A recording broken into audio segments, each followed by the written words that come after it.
Welcome to our presentation on the real-time video processing system implemented on FPGA hardware. My name is Thomas Abbott, and my team members are Jefferson Chhen, Daniel Vallejo, Raihana Yarzada, and our faculty advisor is Professor Bevan Boss, and this is for the Department of Electrical and Computer Engineering. We took EEC 181, which is the Digital Systems Design Project, is a senior project that asks us to take an FPGA that is on the top right and a camera that is on the bottom right, and essentially take in real-time data from this camera and process it out to our VGA module. We are allowed to choose what real-time processing features we would like to do. Our specific design is called Aggie Snap and Play.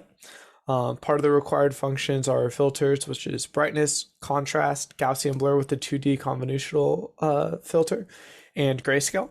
Our extra features that we decided on was edge detection filter. We also have a menu GUI system, and we have a game that essentially tracks in real time a wand that is moving across the screen, and from there you need to avoid cow projectiles.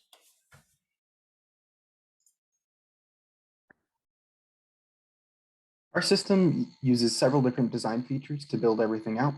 We have basic camera and VGA inputs and outputs through the whole system.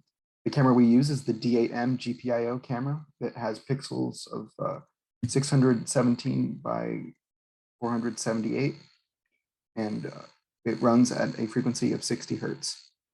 The game is an asteroids-like game, which runs over the camera overlay, and it uses randomized projectiles, UC Davis themed graphics, and 3 different difficulty modes to play the game.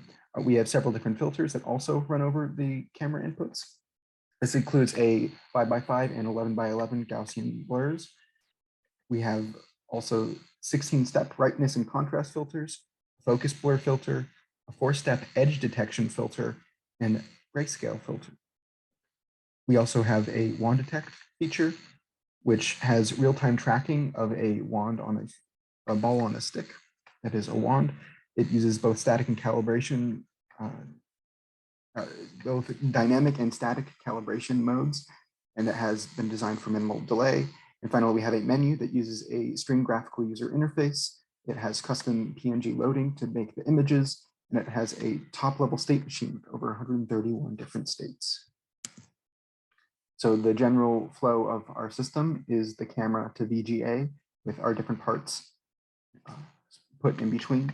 So the game is played in the first stage, where we deal with everything related to the various features and how it overlays onto the camera footage, the various logic, state machine sorts of functions, and then it gets pumped into the menu, where it can potentially display the slide menu or text menu, and finally that gets pumped into the various filters, so the image can be ultimately distorted and pumped into the VGA output.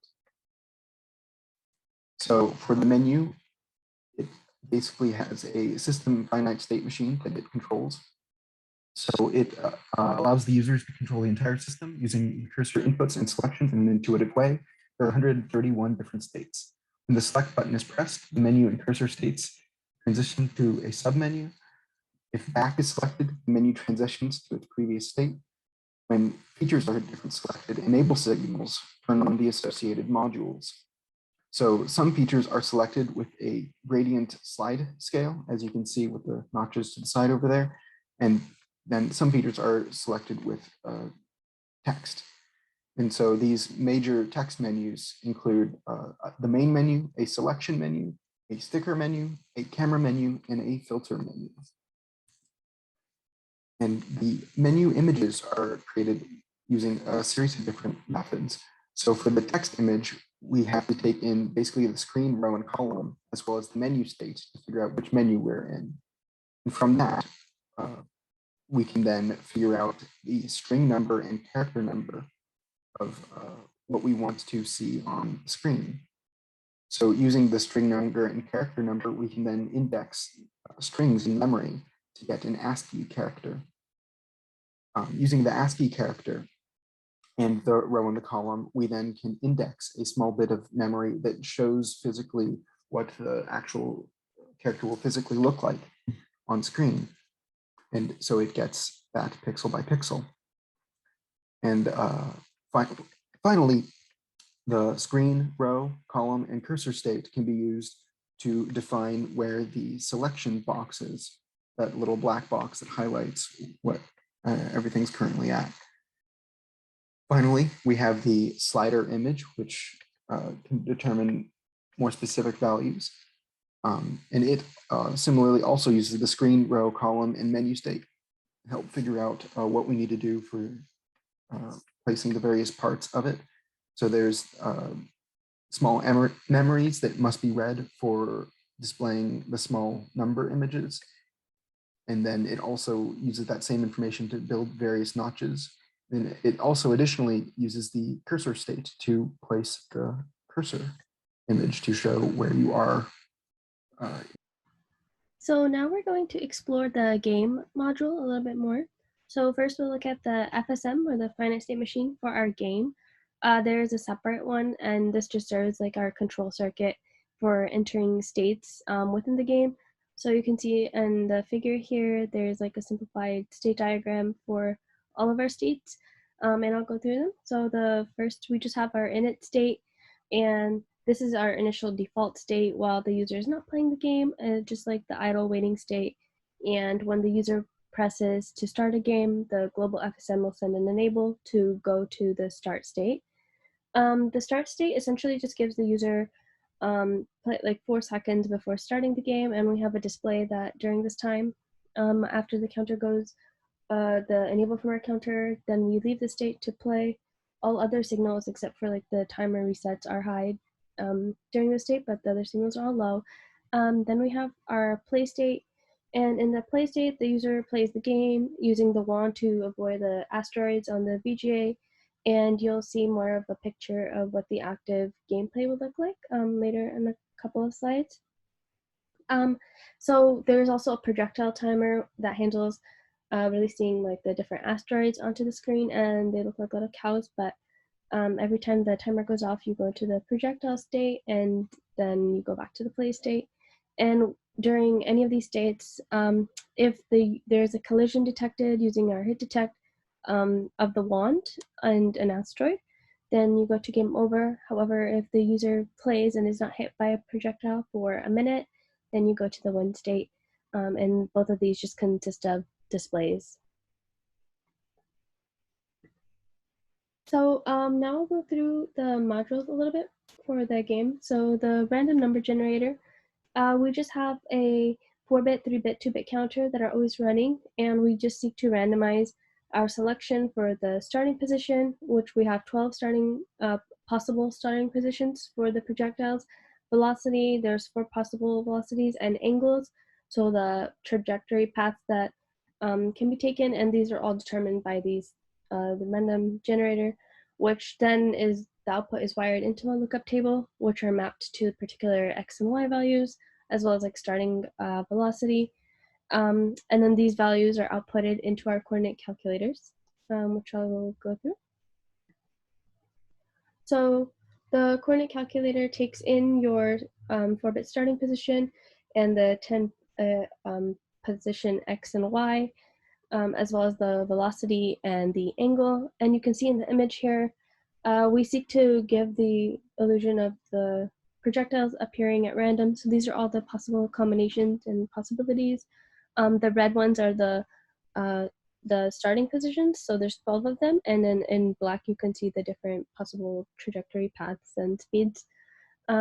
So there are 8 projectiles, and therefore we have 8 instances of our coordinate calculator, and each one simply takes in those values from the lookup table we just discussed and calculates the new coordinates each cycle for these paths.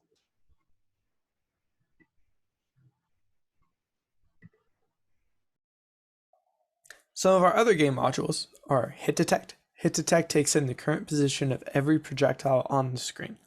It also takes in the position of the wand, and it determines if the wand is overlapping any of these projectiles. If there has been a collision, that data is taken to the previously discussed FSM in order to say that the game has been lost.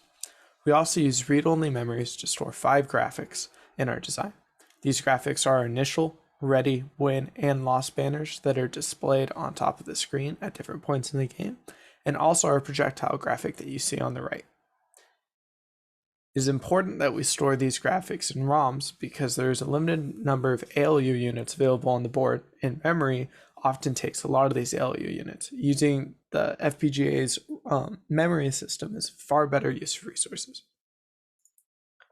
Furthermore, we also have wand detect. Wand detect, which has been alluded to previously, takes in the position of a pixel and the color, and the target color of the pixel or object we're looking for to determine where to place the cursor. Essentially, it scans every pixel on the screen one by one. If this pixel's color matches the target color within a threshold, which is about 32 bits for red, green, and blue components individually, then we know that this pixel is considered one of the good pixels. We add this quote-unquote good pixel to our accumulator, its X and Y position, and then on a VSync, which is the off-screen processing VGAs need to do in order to work properly, we divide our accumulated value by the amount of values we accumulated to essentially get the average position of the row and column, which is essentially the average X and Y position of the cursor.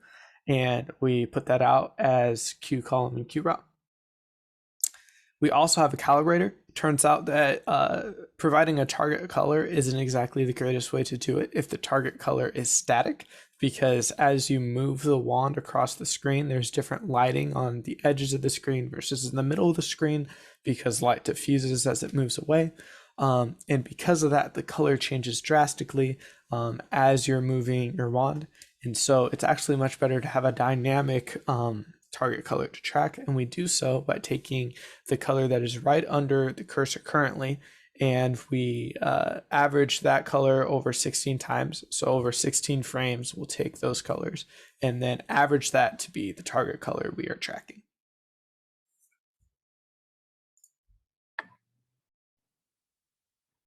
Hello, so it's Jefferson speaking. So I'll be talking about the filters implemented in our design. Our first two are brightness and contrast. There are 16 levels to each, and starting with brightness, we simply multiply our RG and B values by 16 different values, depending on if we want it brighter or light or darker. Contrast is implemented by setting a certain threshold pixel value. In this case, it's 128 because our pixel values range from 0 to 255. And if it's less than 128, we want to lessen, or our multiplier will lessen or increase the difference, which will increase the brightness, or which will increase the contrast or decrease the contrast. Our next two filters are grayscale and kind of our focus feature. The grayscale filter is applied by multiplying the RG and B values by the following coefficients. It's 0.21, 0.71, 0.07, RG and B respectively. Our focus feature is built on top of our grayscale filter, and what this does is simply highlights a certain section of the screen, and you can move this around with our cursor. For our filters, we implemented a Gaussian and edge detection. I'll first start with the Gaussian filter. With the 2D convolutional filter, as you can see, we have a 5x5 kernel and 11x11 kernel, and you can see the varying shades of blurriness. What a convolution is, we're essentially having a certain input image, and we have our kernel. In this case, in this picture, it's a 3x3. We have a 3x3 kernel, and we do a dot product multiplication across our original image. We sum the values, and that will give us our output pixel value. This is what a convolution is, and we do this for both the 5x5 kernel and 11x11 kernel. You can see the results here. Moving on to edge detection, we use Sobel's algorithm here, and we built this on top of our Gaussian 11x11 filter. And what we do, we have the data path here. So the 11x11 filter goes into the grayscale filter. We grayscale everything, keep it all one color, and then we do a vertical convolution and a horizontal convolution, and take the greater of the two, and we feed that to our output. We also have 4 adjustable levels for our low pass filter to cut off any noise, and you can see the result here. This is the most noise, the least noise. Here are our coefficients for our Gaussian kernel, for our kernels, 11 by 11, 5 by 5, and then for our global edge detection, we have both a vertical and horizontal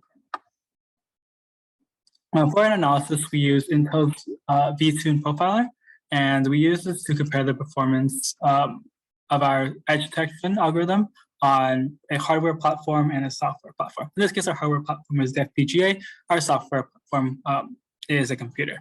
And you can see the specs here. So all in all, we saw about over 850 times increase in performance, and we use clock cycles for our comparison. For special acknowledgements, we want to thank Professor Bevin Boss and Zion Dong for their guidance and recommendations for our project. We also want to thank the UC Davis College of Engineering. They've been mentoring. We've learned a lot from the faculty there and the department for the past 4 years or so. And then also special thanks to Intel Corporation for the FPGA and supplies. All right, that concludes our presentation. Thank you.